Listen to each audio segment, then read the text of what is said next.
We celebrate this day to honor the birth anniversary of Pandit Jawaharlal Nehru, the first Prime Minister of India. He loved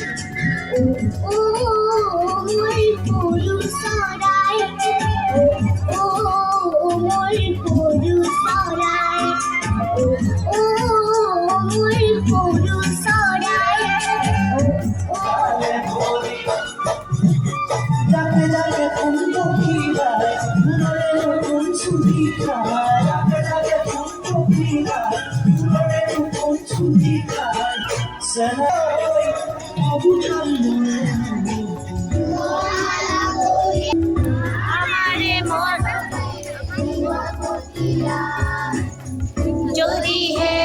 আমারে অস্তিন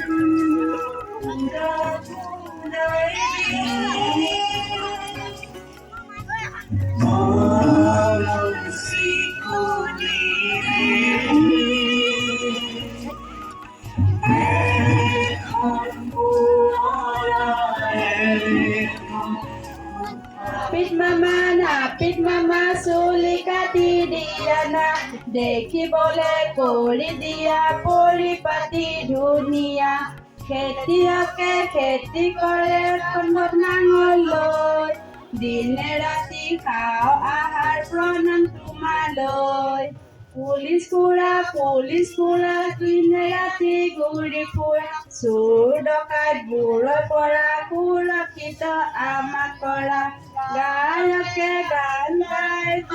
মইনি ৰাতি বুকুত জুবিন মামা ক'ত গলা মনত পৰি থাকে দেখোন জুবিন মামা ক'ত গলা মনত পৰি থাকে দেখোন জুবিন মামা ক'ত গলা মনত পৰি থাকে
দেরি করে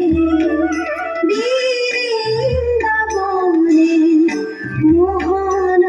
গোপাল দেরি করে বৃন্দাবনে মোহন গোপাল খেলে সঙ্গে ও রঙে ধঙ্গে খেলে সঙ্গে ও রঙে ধঙ্গে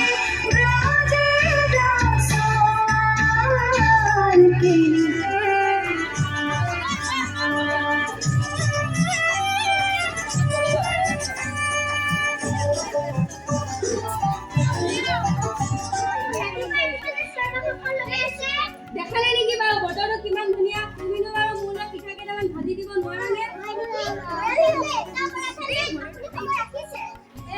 হয় নেকি তেনেহ'লে এটা কাম কৰাচোন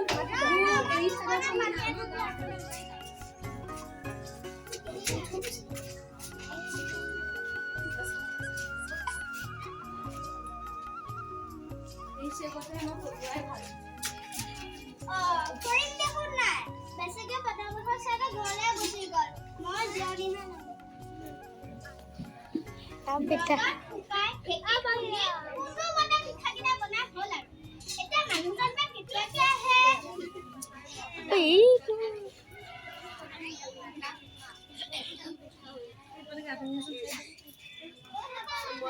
মানুহজন আহালে এখন পিঠা খাই চাওঁ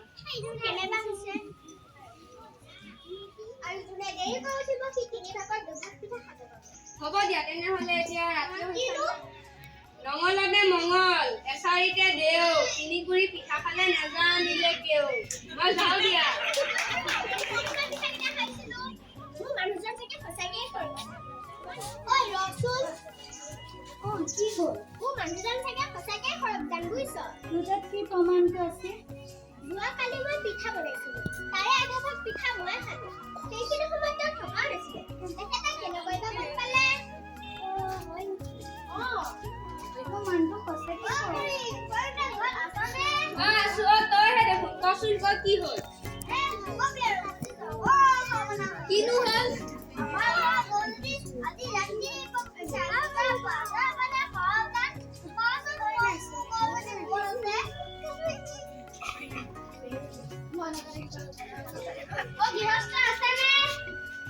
আছো আপোনালোকে দেখোন আপোনাক ৰজাই মাতিছিলে ৰজাই মোক কিয়নো মাতিছে ৰজাৰ দামী হাৰডাল হেৰাৰ বাবে আপোনাক বিচাৰি দিবলৈ মাতিছিলে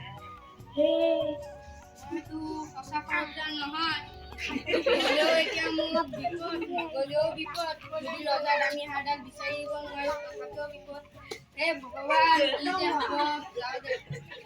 ব'লক কি যে হ'ব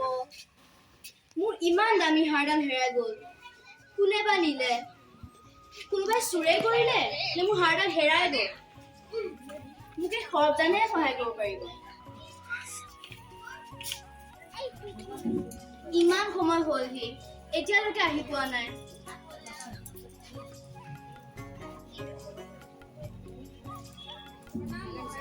জনাব তুমিয়ে সৰবজান নেকি হয় মহাৰাজ মই সৰবজান ভাল বাৰু তুমি এতিয়া অলপ জলপান খাই পেলাই জিৰণি লোৱা তাৰপিছত তুমি তোমাৰ কামখিনি কৰিবা ধন্যবাদ মহাৰাজ ঐ ভিতৰত কোন আছ তাক অলপ জলপান দেহিচোন